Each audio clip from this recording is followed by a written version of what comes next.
Here folks, Modeler here, and today I'm going to be building this Art Models 1 simulation scale Grumman F8F-2D Bearcat. So here are the decals. They look alright, never tried Art Model decals before, so see how those go. Next, we have our instructions. They come on an A4 piece of paper. They look fairly crude. I don't know how useful they'll be. Then we have this nice glossy pamphlet with 4 schemes on it, 3 blue ones and 1 with yellow wings. Of course I'm going to do yellow wings because that's interesting and I like interesting. First sprue, second sprue, parts removed because I was bored and decided to do that. Our wings and our 2 parts, which are the sides of the fuselage. We also get this little bag full of some resin parts, so that's pretty neat as well. So we're going to be using Vallejo's US Light Green to paint the cockpit. Getting right in, we've got the trusty Bamboos Labs airbrush, just spraying the whole cockpit with this colour. And doing the same with the interior of the fuselage, of course. XF69 NATO Black is used to paint the control panels, the backboard to the seat, and a couple other minor details. Don't worry, I am using reference photos for this, not just making it up.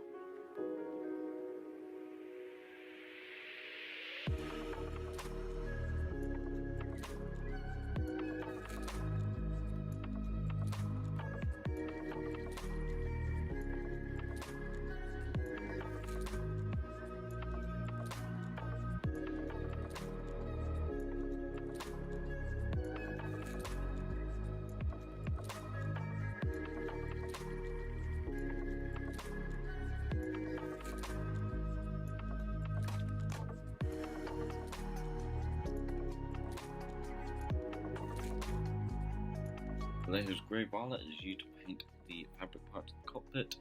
I am using reference photos again for this, though these colours may differ between photos.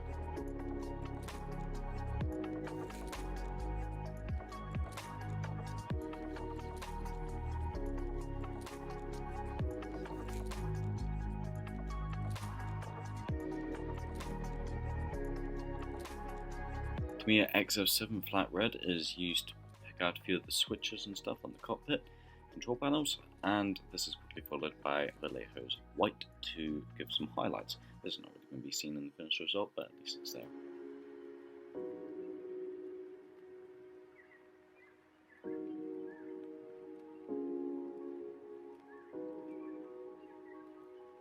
Vallejo Dark Green is used on the safety harnesses, and this is soon followed by Tamiya's Flat Aluminum XF16 for a little bit of sponge chipping and detail.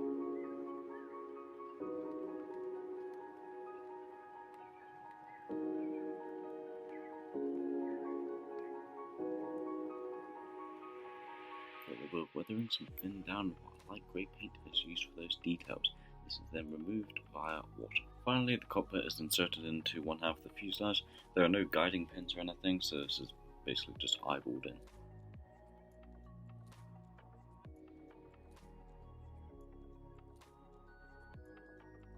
Getting the Tamiya flat aluminum out again, it is time to paint the engine.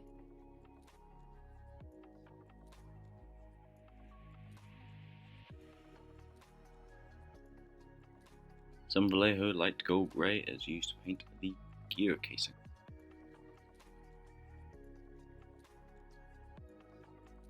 Some XF85 is then used to paint the ignition wires.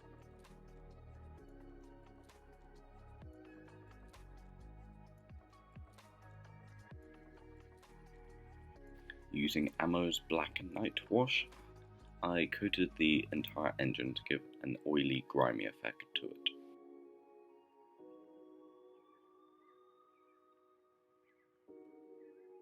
Before then inserting it into one half of the fuselage. Again, there are no guiding pins, so this is quite challenging and I have to just eyeball it. I laid Tamiya cement down across one side of the fuselage. The fit here was not that good, and again, no guiding pins, so yeah, not a good kit so far.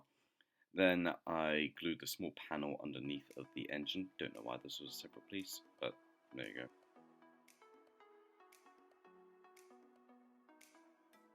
I mixed Vallejo's yellow and US light green to create a similar color to the zinc chromite primer that would have been painted on the inside of the gear bays.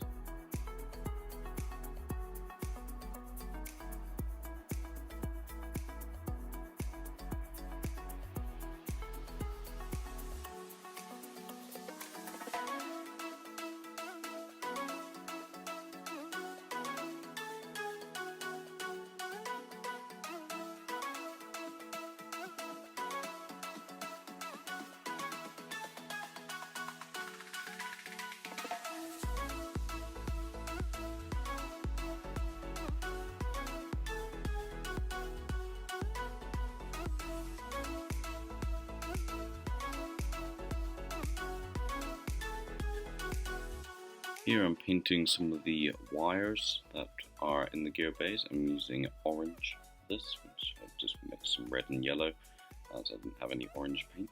X32 titanium was used to paint part of the ram air intakes and this wire thing that goes across the bottom of it.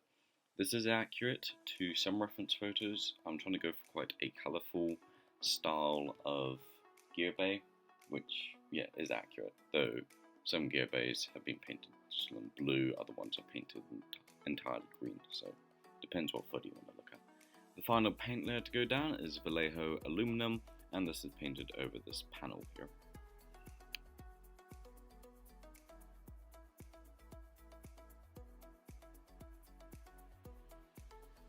The gear bay could now be cemented into the fuselage. The fit here was absolutely dreadful. Later I'd have to remove it and put some super glue on so that it wouldn't keep popping off.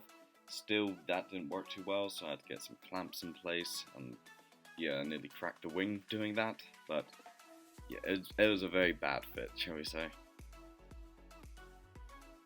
So I was doing a little bit of off-camera dry fitting, and as you can see, I've had to sand down the gear bay quite a lot, as I realised whenever I try to put the wing into the lower half of the fuselage, it will not fit as the gear bay gets in the way with the cockpit, and there's nothing I can do about it. I've just had to try and sand both the cockpit, the bottom of the cockpit and the gear bay, and the fit's still not great, but I'm just gonna have to work with it. It's not been a good kit so far, so we'll see how it ends up.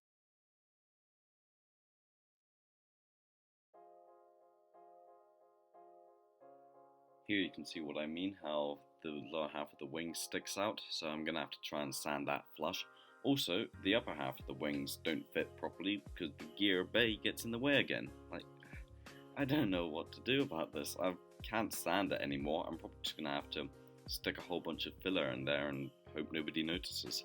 The filler of choice is Vallejo's plastic putty, and this is dabbed over all the gaps, which there's a lot. Around the engine cowling, around the gear bay, around the wings, the tail, so a long few minutes of filling.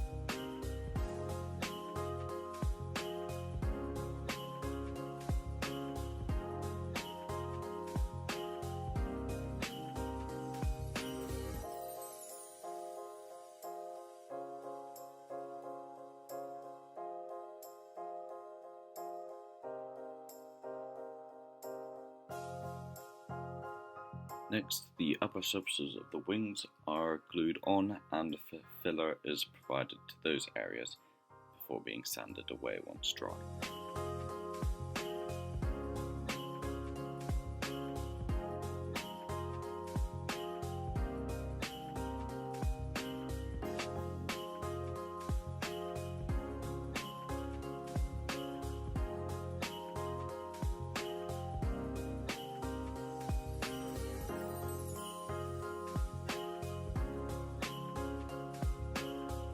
I then proceeded to cement the canopy in place and mask it off camera, as well as paint the support beams with the same US light green that I painted the interior, so just in case you can see the inside of the canopy glass, it will look like the interior is painted green whilst the outside is painted blue, if you know what I mean.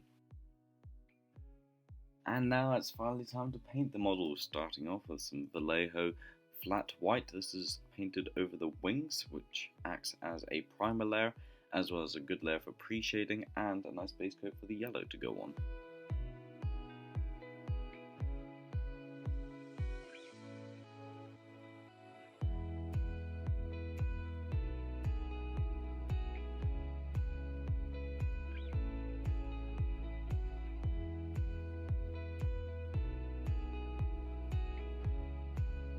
Speaking of pre-shading, XF85 is sprayed fairly sloppily over all the panel lines. The panels on this are raised, or some of them are, so this just adds a little bit of depth to them, I suppose.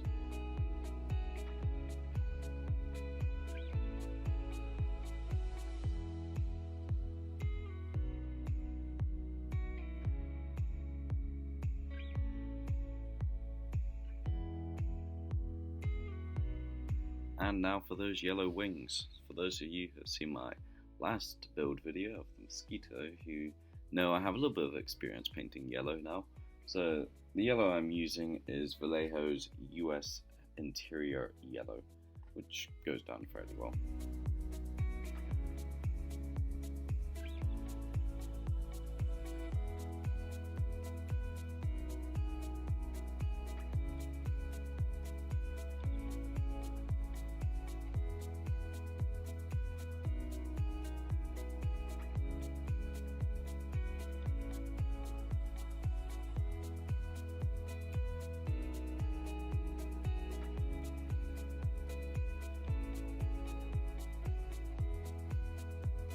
After masking off the wings and repainting the pre-shading, Tamiya XF7 flat red makes a reappearance for the red stripes on the wings.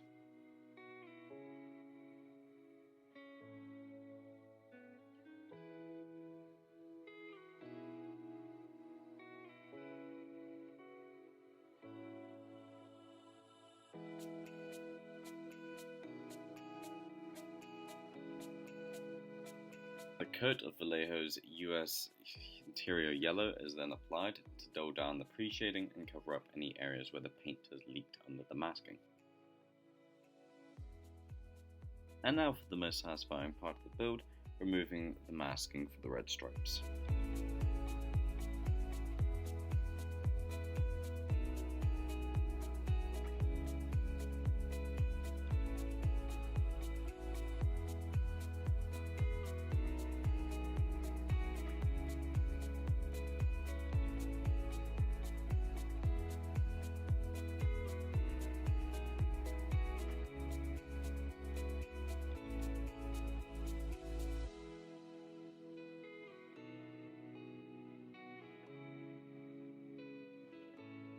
With the wings and tail remasked, Vallejo's glossy sea blue is then sprayed across the fuselage.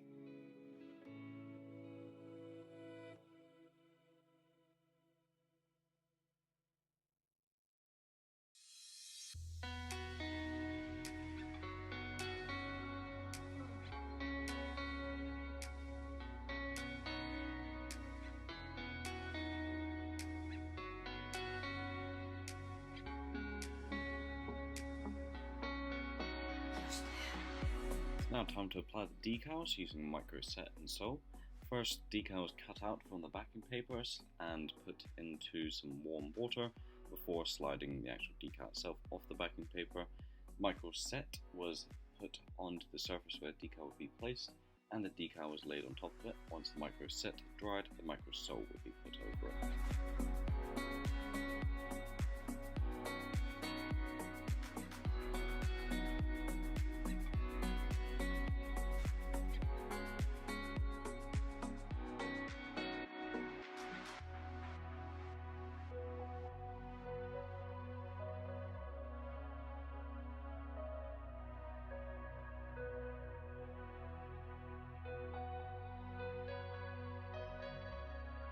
Now it's meant to be a decal that goes here underneath the horizontal stabilizer, but for some reason in the painting instructions it didn't point it out, so I had to go online and find some photos of the Bearcat so I could roughly work out where it's meant to go, which is quite a major oversight from Art Models.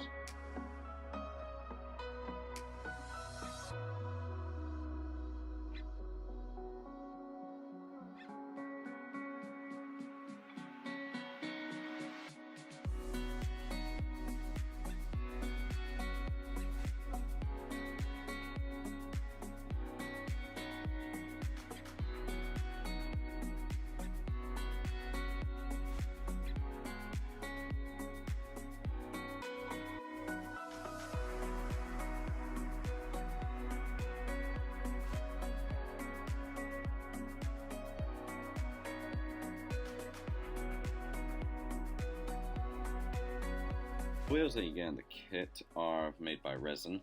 They look fairly crude, to be honest. They just don't look that good. So I painted them using Vallejo silver for the hubs, and then Tamiya XF85 rubber black for the wheels, or tires, should I say. The wheels can then be cemented onto the undercarriage and the gear doors attached.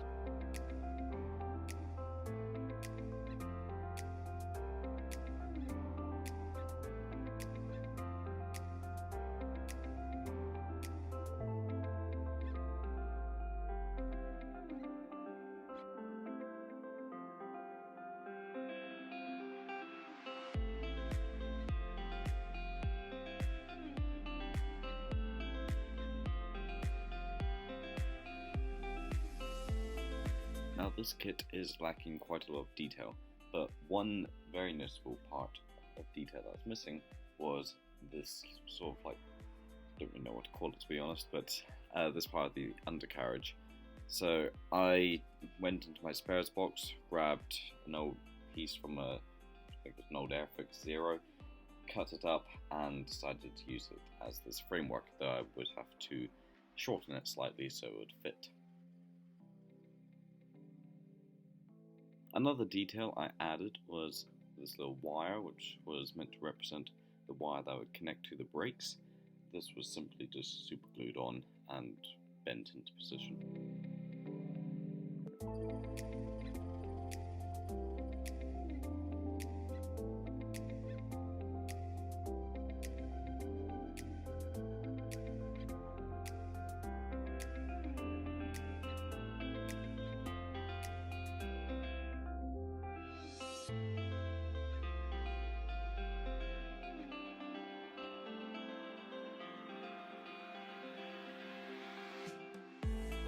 To start the weathering process, Vallejo's Imperial Japanese Navy Brown was used to create a few specks of mud that had been caught up on the undercarriage.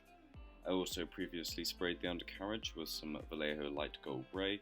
I had previously done this using pigments, but I found the pigments would often come off after a while, so I just decided to airbrush it this time, and in my opinion the result came out pretty well.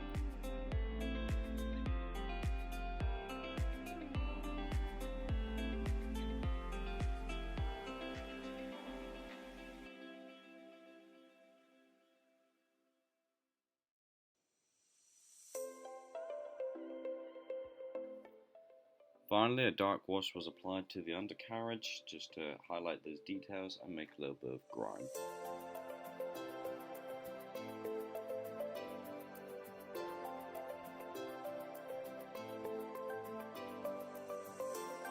Vallejo's grey violet was airbrushed on to create the exhaust stains.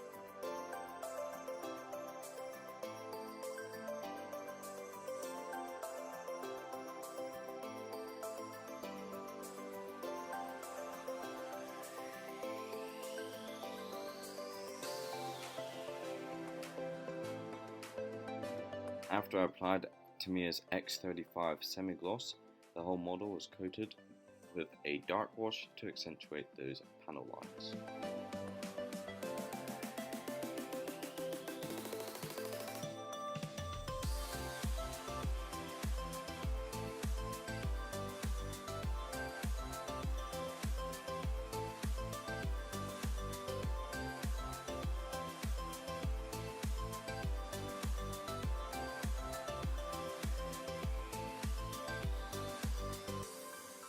After a second semi-gloss coat was applied, I could now remove the masks from the canopy.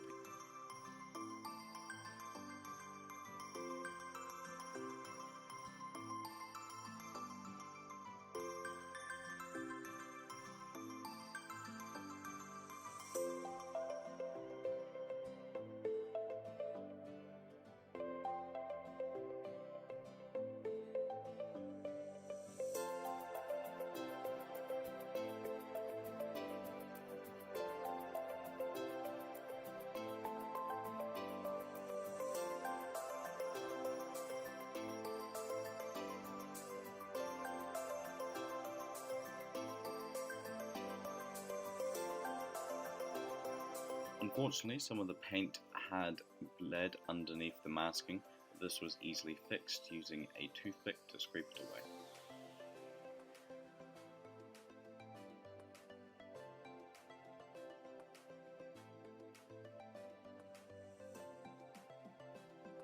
I wanted to have the canopy open so you could see the detail inside, so I simply removed it and re-glued it slightly further back.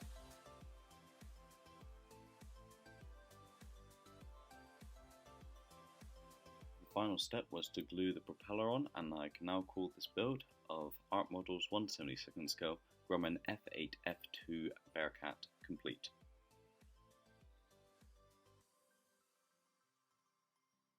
With the model complete, here is my overall review of the kit. Obviously, it's a very bad model. There's a significant lack of detail and no guiding slots, making it very difficult to line up parts. The amount of sanding I had to do is crazy, and there is still a few gaps. The decals went on moderately well. I did have a few flaking, but that was probably my fault not putting down enough decal solution. That was quickly rectified by repainting those areas. There's obviously a lot that needs to be improved about this kit. One thing I did like was the inclusion of the drone control markings, as that's quite an unusual paint job, and I like unusual markings on aircraft. Other than that, I do not recommend this kit. If you want a Bearcat, Hobby Boss has a few 1/72nd scale kits out. I may pick up one of these at some point or another, as I quite like the looks of the South Vietnamese Air Force markings, and I'll do a comparison. Other than that, Art Models is Bearcat. It's not a good kit, so if you want a Bearcat, get the Hobby Boss one. Right, for my fellow history nerds, here's some information on the Bearcat. The Grumman F8F Bearcat was designed to replace the Grumman F6F Hellcat. The aircraft first flew on the 21st of August 1944 and entered service 9 months later on the 21st of May 1945. The Bearcat was specifically designed to shoot down Japanese kamikaze pilots with its four 0.5-inch Browning machine guns, but the Second World War would end before it could see combat. After the war, the Bearcat would become a major US and Marine Corps fighter, equipping 24 squadrons in the Navy and Marines. The F8F was liked by most pilots, often being called the best piston-engined fighter ever built. By the mid-1950s, the US Navy had begun retiring its Bearcat squadrons. But the story does not end there. Although the Bearcat was not used in World War II or the Korean War, France would use it in combat. During the First Indochina War, 200 Bearcats were delivered to France in 1951. As the Viet Minh, don't know if I pronounced that right, probably didn't, did not have an air force, France would use the F8F for ground support. In 1954, when the war ended, 28 Bearcats were given to the South Vietnamese Air Force. These would be retired in 1963, and you can still see a few surviving examples in Vietnam. Thailand also used the Bearcat, but there's not a lot of information about that. Throughout the 1960s, 70s, and 80s, the Bearcat would become a racing plane. Several flying and static aircraft are in military and racing markings still remain to this day. The airframe I've depicted is 121782 and is an F8F-2D. It was used as a drone control aircraft designed to guide target drones for missile tests and other defense systems in 1955. So, I'm the Kiwi Modeler, thanks for watching, and I'll see you all next time.